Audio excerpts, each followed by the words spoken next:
Luke chapter 6 verse 5 tells us that Jesus could not the second person of the Blessed Trinity, God, could not. Is there anything God can't do? I will tell you some. One teacher, you know the story, I've told this often.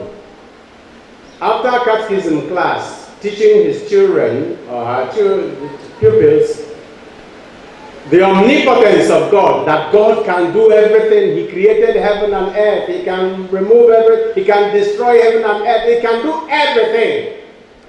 After 1 hour lesson on God's omnipotence, she asked the children, now can any of you tell me what God cannot do?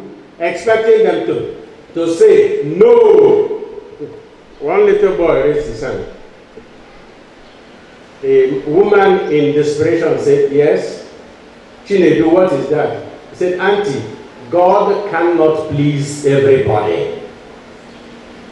God cannot please everybody. And that is cannot. And Luke chapter 6 verse 5 tells us, God cannot work miracles for people without faith. Because of their unbelief, he could not work miracles in his own village.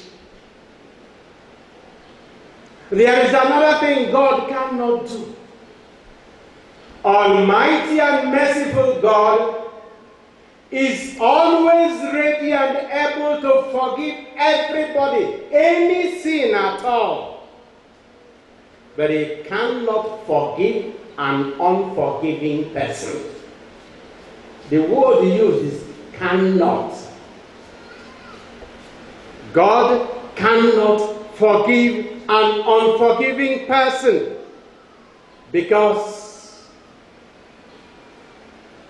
if you don't forgive, the door to your heart is barred against him.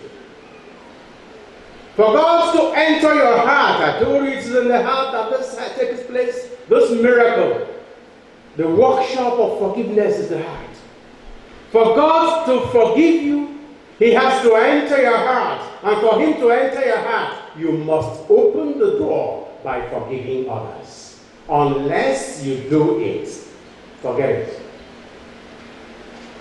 And it is built into our model of prayer that Jesus taught us. We say it many times a day. Forgive us our trespasses as we forgive those who trespass against us. I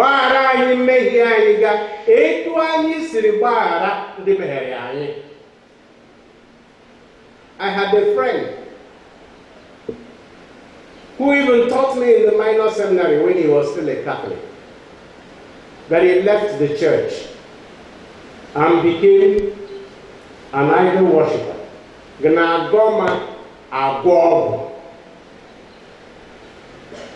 This man was trained by Catholic teachers. His parents were good Catholics. But he opted to become a non-Christian, a traditional religious worshiper. His reason, he told me plainly, I cannot forgive. So the man ran into Chekota, into Wine and Kipte.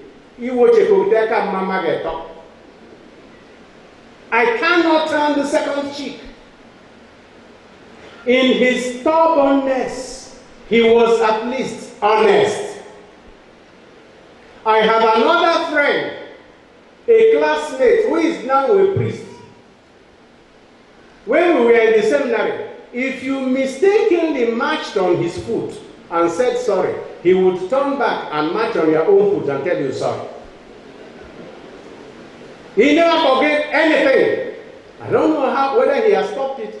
And if he hasn't, how happy he is today as a priest, I cannot judge. Oh no, he may take him to know me. Now, if we are not yet able to forgive, then something is fundamentally wrong. And that thing that is wrong is that we have not been born as Christians who are sons and daughters of God, participating in the life of Jesus Christ.